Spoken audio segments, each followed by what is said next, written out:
Hello guys, for today's video. So umpisahan natin dito sa guys, pagmamasilya kasi meron pa tayong napapansin na malaking kimik. So at sa part na naman yan guys. So binabalot natin siya guys So habang nagpapatuyo tayo ng masilya guys, so binabalot din natin lahat ng kailangan nating undercutan guys. Ayan. Shout out nga ho pala sa mga solo fighters dyan, mga solo painters na kagaya ko na hindi nangangailangan ng mga helper dyan. Shout out po sa inyong lahat. Ako po saludo po sa inyo.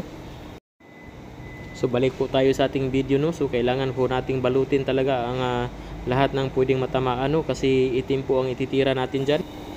At pagkatapos po nating mabalot guys, ayun, inumpisahan na po natin ulit na magliha sa mga check up po natin At kung napanood mo ang video na to hanggang sa mga oras na ito, paki-comment down below para malaman ko kung hanggang saan na nakarating ang video na ito.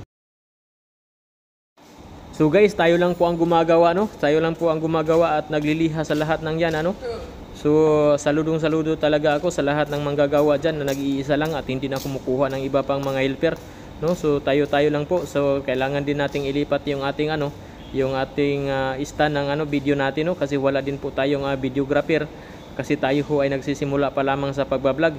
So shout out po sa lahat ng mga bagong vlogger dyan. Sana ay mamonetize na kayong lahat kagaya ako. So ako nga po pala ay hindi pa po monetize pa nga lang po sa Star.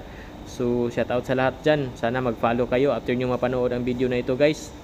So maraming salamat sa mga bagong supporters dyan. At pagkatapos po nating maliha lahat ng masilya guys, inundercutan po kaagad natin ng itim. Baka undercutan pa po ng iba. So guys, baka nagtataka po kayo kung bakit itim po yung ginagamit natin. Yun po ay requirements ng company natin na itiman po lahat ng panel na pinapalitan. So para picturean po yan ulit Yun po ang purpose niya guys. So thank you for so much for watching guys, and share this video pag nakaabot na kayo dito sa dulo na ito.